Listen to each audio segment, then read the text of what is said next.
മച്ചന്മാരെ എല്ലാവർക്കും ബെസ്റ്റ് വേൾഡിലേക്ക് സ്വാഗതം. നമ്മൾ കുറേ ആയി ക്ലാഷ് ഓഫ് ക്ലാൻസ് ഒക്കെ കളിച്ചിട്ട് ഇപ്പോൾ കയറി ഇപ്പോൾ ഡാർക്ക് ബ്രാക്സ് അതുപോലെ ഹിഡൻ ടെസ്ലി ആർച്ചർ ടവറൊക്കെ ഇനി അപ്ഗ്രേഡ് ചെയ്യാൻ വന്നേക്കാണ്. നമ്മുടെ കയ്യിലാണെങ്കിൽ ദാരിദ്ര്യവും പട്ടിണിയും സഹതാപകരമൊക്കെ ആയിരുന്നപ്പോഴാണ് ഡ്രാഗൺ ഫെസ്റ്റിവൽ ഇവൻ്റ് എൻ്റെ ഏതാണ്ട് ഇവൻ്റൊക്കെ എൻഡായി എന്നും പറഞ്ഞ് ഒരുപാട് ഗോൾഡും കാര്യങ്ങളൊക്കെ തന്നത്. അതുകൊണ്ട് തന്നെ നമുക്ക് കുറച്ച് കാശ് കിട്ടി. അത് കഴിഞ്ഞപ്പോഴാണ് ദേവനടാവേ എലിക്സർ കുറയും. പിന്നെ നമ്മൾ പറയണ്ടല്ല നമ്മുടെ കയ്യിലുള്ള പിന്നെ അതിൻ്റെ ഇടയ്ക്ക് ക്ലാൻ ഗെയിംസും പോലെയുള്ള കാര്യങ്ങളൊക്കെ കയറി വന്നു. ഇപ്പോൾ കളിക്കാൻ പറ്റിയ അവസ്ഥയല്ല. വാറൊക്കെ എടുത്ത് നോക്കാൻ കളിച്ചിട്ട് കുറേ ആയി. പിള്ളേരൊക്കെ നല്ല കളി കളിക്കണമെന്ന് തോന്നുന്നു. എൻ്റെ പൊന്നോ, ഞാൻ കളിക്കാത്തതുകൊണ്ടാണെന്ന് തോന്നുന്നു. ചെക്കന്മാരൊക്കെ ചുമ്മാ ജയിക്കുന്നുണ്ട്. 13 വാറിൽ 13 ജയിച്ചുണ്ട്. ഡൊണേഷൻ്റെ കാര്യം നോക്കുകയാണെങ്കിൽ ഒരുപാട് പേര് ഇട്ടുണ്ട്. അതുപോലെ 48 പ്ലേയേഴ്സ് നമ്മുടെ ക്ലാനിൽ ഇപ്പോഴും ഉണ്ട്. ഞാൻ അങ്ങനെ വലിയ കാര്യമായിട്ട് ഇപ്പോൾ കയറലില്ല. ആകെ ഈ വീഡിയോ എടുക്കാൻ ഇതിനൊക്കെ വേണ്ടി കയറുന്നുണ്ട്. പിന്നെ പുതിയ ഇതായിട്ട് വന്ന് എന്തോ അപ്ഡേഷനായിട്ട് വന്നതന്നെയാണ്. ഇങ്ങനെ നമുക്ക് വേണ്ട സാധനങ്ങൾ മാത്രമായിട്ട് ഇടുന്ന എന്തോ സെറ്റപ്പാണ്. അതും വലിയ മെച്ചമൊന്നുമില്ല. അതിപ്പോൾ നമുക്ക് പിന്നെ ഏതാണ്ടൊക്കെ അപ്ഡേഷൻ വന്നിട്ടുണ്ട്. ഇപ്പോൾ ജസ്റ്റ് ഞാൻ എടുത്ത് നോക്കിയപ്പോൾ എൻ്റെ അപ്ഡേഷൻ വന്നു. അപ്പോൾ ഞാൻ അപ്ഡേഷനിൽ കയറി നോക്കി അപ്ഡേറ്റ് ചെയ്ത് കഴിഞ്ഞപ്പോഴാണ് ഇങ്ങനത്തെ കുറേ കാര്യങ്ങളാണ്. ക്ലാൻ ഗെയിംസ് കളിക്കാൻ പറ്റിയൊരു സെറ്റപ്പിലല്ല ഇപ്പോൾ. അതിന് വേണ്ടി ഒരുപാട് ടൈം എടുക്കേണ്ടി വരും. എല്ലാത്തിനുള്ള ടൈമൊന്നും നമ്മുടെ കയ്യിലില്ല. നമ്മൾ കുറേ കാര്യങ്ങളൊക്കെ അപ്ഗ്രേഡിന് ഇട്ടേണ്ടായി. ആർച്ചർ ക്യൂന് അതുപോലെ റോയൽ റംബിളിനെയൊക്കെ ഒരു തവണ ഇതിന് ഇട്ടേണ്ടായി. ചെക്കനൊക്കെ അപ്ഗ്രേഡ് ചെയ്ത് കഴിഞ്ഞു. പിന്നെ അതിൻ്റെ അത് നോക്കാമെന്ന് പറഞ്ഞു കഴിഞ്ഞാൽ ക്ലാൻ കാസ്റ്റലിൽ ലൂട്ടില്ല. ദാരിദ്ര്യം പിന്നെയും നമ്മൾ പിടിമുറുകുന്നു. അങ്ങനെ ഞാൻ നേരെ ബിൽഡർ ബേസിൽ പോയി അവിടെ ജെമ്മ് കളക്ട് ചെയ്ത് തിരിച്ച് കപ്പൽ കയറി ഇവിടെ എത്തിയപ്പോഴാണ് ഒരു കാഴ്ച കാണുന്നത്. അതിൻ്റെ അതും എലിക്സർ വാങ്ങാനുള്ള ഒരു വേറെ വഴി നോക്കിയതാണ്. പക്ഷേ അതും വർക്കൗട്ടായില്ല. അവിടെ എന്തായാലും വന്ന സ്ഥിതിക്ക് 25 ജമ്മു കൊടുത്ത് നമുക്ക് ഒരു ബൂസ്റ്റിൻ്റെ ഇത് നമ്മൾ വെറുതെ ഇരുന്നിട്ടാന്ന് തോന്നുന്നത്. 2130 ക്രിസ്റ്റലൊക്കെ അങ്ങനെ ഇരുന്നപ്പോഴാണ് 1 ജംപ് റിസോഴ്സ് ഉണ്ട്. എൻ്റെ പൊന്നെ ഒന്നും നോക്കിയില്ല. എലിക്സർ കിട്ടട്ടെ എന്ന് പറഞ്ഞ് നമ്മളെല്ലാം ഇങ്ങനെ ഇട്ടു. എലിക്സർ കളക്ടർ ഇട്ട് കഴിഞ്ഞ് ഗോൾഡിലേക്ക് കയറിയപ്പോഴാണ് നമ്മുടെ ജമ്മ് തീർന്നു. ഉണ്ടായതിന് നമ്മൾ ഓരോന്ന് വാങ്ങി. നമ്മുടെ ചുരുളൻ ചെക്കന്മാർ ഡ്രാഗൺ, എൻ്റെ പൊന്നോ കുറേ ആയി പുള്ളികളെയൊക്കെ കുക്ക് ചെയ്തിട്ട് ഇതിൻ്റെ അത് ഇട്ടണം. കാരണം കുറേ ആയിട്ട് കളിക്കലും നമ്മൾ ക്ലാഷ് ഓഫ് ക്ലാൻസിൻ്റെ വീഡിയോസൊന്നും ഉണ്ടായില്ല. അങ്ങനെ ഇരുന്നപ്പോഴാണ് നമ്മളിത് നോക്കിയപ്പോൾ ഒരു സ്പെല്ല് പുതിയതായിട്ട് അപ്ഗ്രേഡ് ചെയ്യാൻ വന്നതാണ്. അപ്പോൾ അങ്ങനെ ഇരുന്നപ്പോൾ ഞാൻ നോക്കി എന്താ സംഭവം എന്ന്. അപ്പോൾ ദേടാവേ കൊമ്പ് മുളച്ചിരിക്കും പോലെയൊക്കെ കുറേ സാധനങ്ങൾ പൊങ്ങി വന്ന് ഇത്ര സ്റ്റെക്കായിക്ക് 22 സെക്കൻഡാണ് ഇങ്ങനെ സ്റ്റെക്കായിരിക്കണേ. പിന്നെ ഏരിയ സ്പ്ലാഷും ടാർഗറ്റ് ഗ്രൗണ്ടും അതുപോലെ ഹൗസിങ് സ്പേസ് 2 അത് കുക്ക് ചെയ്തെടുക്കാൻ 6 മിനിറ്റൊക്കെ എടുക്കും. ഒന്നും നോക്കിയില്ല, അങ്ങ് അപ്ഗ്രേഡിന് ഇട്ടു.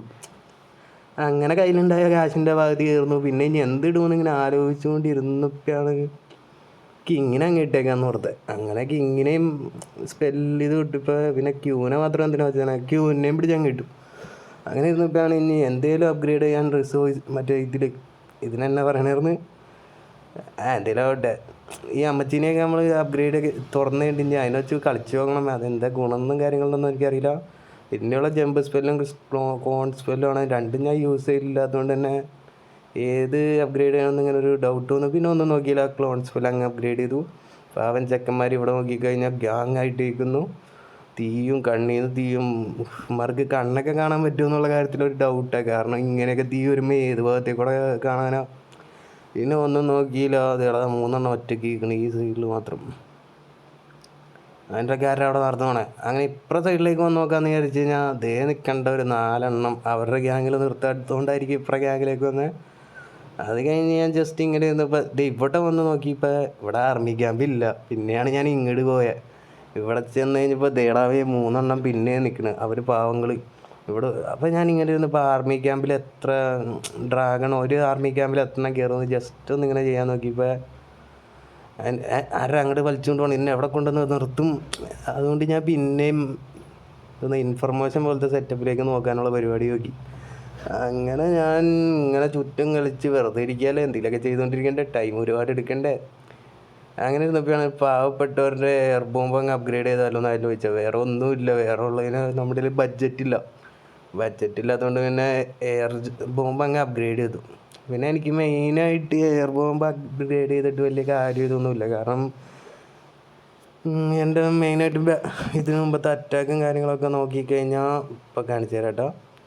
അങ്ങനെ നിരീക്ഷിച്ചുകൊണ്ടിരിക്കുക ഇനി എന്ത് വേണ്ടാലും അപ്ഗ്രേഡ്. അങ്ങനെ ഞാൻ ഇതിൻ്റെ അകത്തേക്ക് വന്നപ്പോൾ ഇവിടെ കാണാം ഇലക്ട്രോ ഡ്രാഗണൊക്കെ വെച്ചാണ് അറ്റാക്കാണ്. അതുകൊണ്ട് അത് അപ്ഗ്രേഡ് ചെയ്താലും വലിയ യൂസ് ഒന്നുമില്ല. പിന്നെ അതിൻ്റെ അടിയിലുള്ളതെന്ന് പറഞ്ഞാൽ വെറൈറ്റി അറ്റാക്കുകളൊക്കെ ചെക്കന്മാർ അറ്റാക്ക് ചെയ്തിട്ട് പിന്നെ മെയിനായിട്ട് എനിക്ക് ഏറ്റവും കൂടുതൽ 60 ബാർബേറിയനൊക്കെ വെച്ചാൽ എന്തിനാണ് ഇങ്ങനെയൊക്കെ അറ്റാക്ക് ചെയ്താൽ ഇനി വല്ല ഇവൻറ്റും മിഷീനും കാര്യങ്ങളും വന്നുകൊണ്ടാണോ എന്തോ അങ്ങനെയൊക്കെ പ്രാന്തമുള്ളവന്മാരൊക്കെ ഉണ്ടാവും. നമ്മൾ തന്നെ ഇപ്പോൾ കണ്ടില്ല, ബാർബേറിയൻസ് ഫുള്ള് വെച്ച് അറ്റാക്ക് ചെയ്തു. അപ്പോൾ അവരും വിചാരിച്ചിട്ടുണ്ടാവും നമുക്ക് ഭ്രാന്താന്ന്.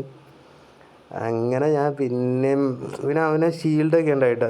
ഈ ട്രോഫി കൂട്ടാൻ വേണ്ടിയുള്ളവരാണ് മെയിനായിട്ട് ഷീൽഡും കാര്യങ്ങളൊക്കെ വാങ്ങി വെക്കാറ്. പിന്നെയാണ് ഞാൻ ഓർത്ത ഓട്ടോമാറ്റിക് ഷീൽഡ് കിട്ടും. അങ്ങനെ ഞാൻ ആർമി ക്യാമ്പിൽ എത്ര ഡ്രാഗൺ കൊള്ളുമെന്ന് അറിയാൻ വേണ്ടി കയറിയപ്പോഴാണ് ആർമി ക്യാമ്പിൻ്റെ ഇൻഫർമേഷൻ കാണിക്കുന്നത്. Hit point 800 total capacity 300.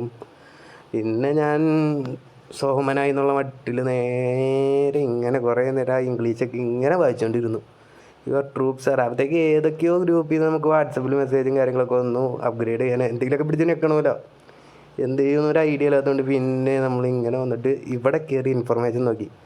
അപ്പോഴാണ് ഈ ഹിറ്റ് പോയിൻറ്റ് 4200, അതുപോലെ damage per second 330, training time 3 minute, അതുപോലെ damage area splash, ground and എയറാണ് target, housing space 20, movement speed വെറും 16. കൂട്ടത്തോടെ ഡ്രാഗൺ തീ തുപ്പി. ഇവന്മാർ തുപ്പണ തീ ഇവന്മാരുടെ മേത്തുകൊണ്ട് ഇവന്മാരെയാവില്ല. അപ്പോൾ ആ ഒരു ഡ്രാഗനെയാണ് ആദ്യം ഇറക്കി പറഞ്ഞത്. ആ ചെറുക്കൻ ചാവണേക്കായും മുമ്പെങ്ങാണ്ട് ചറ പറ ഡ്രാഗണുകൾ ഇപ്പോൾ ഇറങ്ങി വരും കേട്ടോ. ആരാനും മുമ്പ് മാറ്റിയ പിന്നെ നമ്മൾ അറ്റാക്ക് അങ്ങ് ചെയ്താലോന്ന് ഓർത്ത് ഇങ്ങനെ പോയി. എൻ്റെ പൊന്നോ, റഷ് ബേസ് എന്നൊക്കെ വിചാരിച്ച് ചെന്ന് കയറിക്കൊടുത്തത് മാത്രമാണ് ഓർമ്മയുള്ളൂ. പിന്നെ നടന്നത് മൊത്തം നിജം, മോഹൻലാലിൻ്റെ ഭാഷ പറഞ്ഞ നിജം എന്നൊക്കെ പറയാം. കാരണം ഇതിൻ്റെ അകത്ത് ഇൻഫർണോ ടവർ ആയാലും ഈ സ്കാർച്ചർ എന്തോ ഒരു സാധനമൊക്കെ ഉണ്ട്. എയർ ഡിഫൻസൊക്കെ നല്ല രീതിക്ക് ലൈഫ് വലിച്ചു എന്ന് തന്നെ പറയാം. നമ്മൾ ഉദ്ദേശിച്ച പോലെ അവർ നല്ല അറ്റാക്കിങ്ങിലേക്ക് പോകാൻ പറ്റിയില്ല. കാരണം ഈ ലൊട്ട സാധനങ്ങളൊക്കെ കണ്ടപ്പോൾ ഞാൻ വിചാരിച്ചു, തൊപ്പിൻ്റെ ഭാഷയാണ് ലൊട്ട, എന്നാലും നമ്മളിപ്പോൾ കട കൊടുക്കുകയാണ്. അതൊക്കെ കണ്ടപ്പോൾ ഞാൻ വിചാരിച്ചു വലിയ ഡാമേജും കാര്യങ്ങളൊന്നും എടുക്കില്ല, റഷ് ബേസുള്ള സുഖമായിട്ട് അടിച്ചിട്ടിട്ട് വരാമെന്നൊക്കെ ഉള്ള മൈൻഡിലങ്ങ് ഇറക്കിയതാണ്. ഇറക്കി കഴിഞ്ഞപ്പോൾ ഡ്രാഗൺ ചാവണ മാത്രമാണ് എനിക്ക് കാണാൻ സാധിച്ചുള്ളൂ. ചെക്കന്മാർ നല്ല തുപ്പ് കൂപ്പണുണ്ട്. കാരണം അതൊക്കെ ഊതുമ്പോൾ ഒറ്റയടിക്കാൻ പൊട്ടിപ്പോണേ. ഫുള്ള് അങ്ങനത്തെ കാര്യങ്ങളൊക്കെ ആയിരുന്നെങ്കിൽ സെറ്റായിരുന്നു. ഇതൊരുമാതിരി ലൈറ്റിംഗ് സ്പെല്ലൊക്കെ ഇട്ട് എയർ ഡിഫൻസും കാര്യങ്ങളൊക്കെ പൊട്ടിച്ച് കഴിഞ്ഞാൽ പിന്നെ നമുക്ക് സീൻ ഉണ്ടായില്ല. ആകെ ഇൻഫർണോ, അതുപോലെ ഈഗിൾ ആർച്ചറി, ഈ വാർഡനെ കൊണ്ട് എന്ത് കാണിക്കാനാ. പക്ഷേ പുള്ളീനോട് ഗുണമൊക്കെ ഉണ്ട്. പുള്ളി നല്ല രീതിക്ക് ഡാമേജും കാര്യങ്ങളൊക്കെ എടുക്കും. ഇപ്പോൾ ഇത് തന്നെ നോക്കിക്കഴിഞ്ഞാൽ കണ്ടോ ചെക്കൻ, അത് പുള്ളീൻ്റെ കൈ കൊണ്ടൊന്നുമല്ല, എയർ ഡിഫൻസ് അവിടെ നിന്ന് നല്ല രീതിക്ക് വിടണോണ്ട്, റോക്കറ്റ് വിട്ട് കളിക്കണോണ്ട് നല്ല ഇത് വന്നു. 50 ഡാമേജ് നമ്മൾ പ്രതീക്ഷ തന്നു, അതെന്തായാലും അവന്മാർ നേടിത്തന്നു. പിന്നെ ഞാൻ ഇങ്ങനെ നിരീക്ഷിച്ചു, കാണിച്ച കളിയുടെ മണ്ടത്തരങ്ങൾ ഓർത്ത് ഇങ്ങനെ ആലോചിച്ചിരുന്നപ്പോഴാണ് പറയാൻ വാക്കുകളില്ലാത്തതുകൊണ്ട് പിന്നെ ഞാൻ അതിൻ്റെ അകത്തേക്ക് പോകില്ല. പിന്നെ ഞാൻ ബാറ്റിൽ നിന്ന് ഇറങ്ങിപ്പോയില്ല.